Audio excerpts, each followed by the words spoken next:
main problem is how to manage people and processes. Those two P's are more important than capital, because without people, without processes, no one can even put money on it. Yeah, there's that, but people need to be paid. Yeah, but I'm saying, for sure. Yes. First of all, your first business, if you start a business where you are the one who has competence, whom are you paying? Yourself. So you can even start by paying yourself. Let me give an example. Which kind of business was most easy to begin in school? Why is school? Because I can teach. I needed just a classroom and chalk and a blackboard.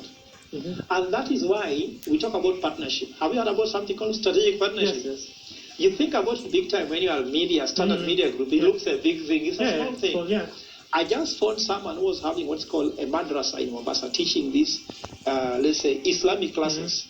And they're using the resources from 9 a.m. to 12 p.m.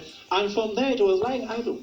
So I asked them, can I teach in this your classroom between 2 p.m. and 8? You told me, take for free. And from there, I only wanted a chalk and myself, and I begin a class. So what are you teaching? See, I began a school, nursery school. Actually, I just I began the school with 500 shillings as capital. The capital was for marketing. I went to town because I had known how to typesetting, because the Maisela, they taught us how to use computer. In 1999, I went to town, typed out a brochure.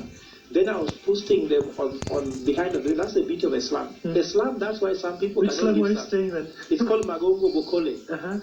He used to call it Maisha, Magongo, Musho Maisha, meaning that after that, even there's no matatu. Musho matatu. Which means that after you reach that stage, even there's no matatu that can enter. Life there is unbearable. So the bit of Islam is that there is no rules like, city council this. So even the school, you can begin around for 2 years without anyone even coming to inspect anything. And they were paying school fees. And they were paying school fees. And the school fees, I was working them in my pocket. Because there was no bank. I was 17 and a half years old. I had no idea. I could not open bank account. So the beauty of informal sector can actually help some business thrive. When people are telling us we need to take away all the slums, for me, I feel that slum has some function in this society. Without a slum, I would have never survived. If you threw me to New York and told me to begin a school, I could have never ever begun a school. But in Magongo Bokole, it was possible because one reason is that people agree on informalities. Even school fees, there's nothing like invoice. There's nothing like school fee structure. Unakubaliana tu. There's some guy say that, Mwalimu, can I bring on Friday? Yes, bring on Friday. Then they bring you the money, you take. Then you write something on a piece of paper. They don't ask for receipt. So the informality itself is an opportunity. And here, now that you're a business expert, do you know that regulation kills businesses? And now, why are Kenyans crying when Ruto comes the Finance Act? Because he's formalizing what was informal. And that is the pain. So enjoy the informality before formality comes, because that's how we manage to survive. So with 500 shillings, I just had to type them and print and then photocopy 100 posters, put them in people's houses, wait for 10 days, people came and paid school fees, and then off to go. And the issue which you need to know is what's about pricing.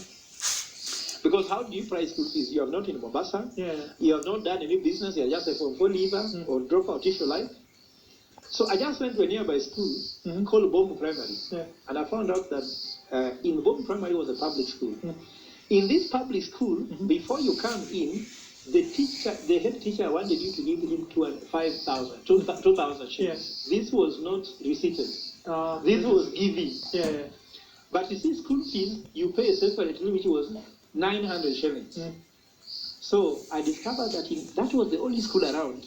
If for you to enter, you must pay 2,000. I gave what's called admission fee. So for me, it was admission fee. You pay 2,000 to be admitted.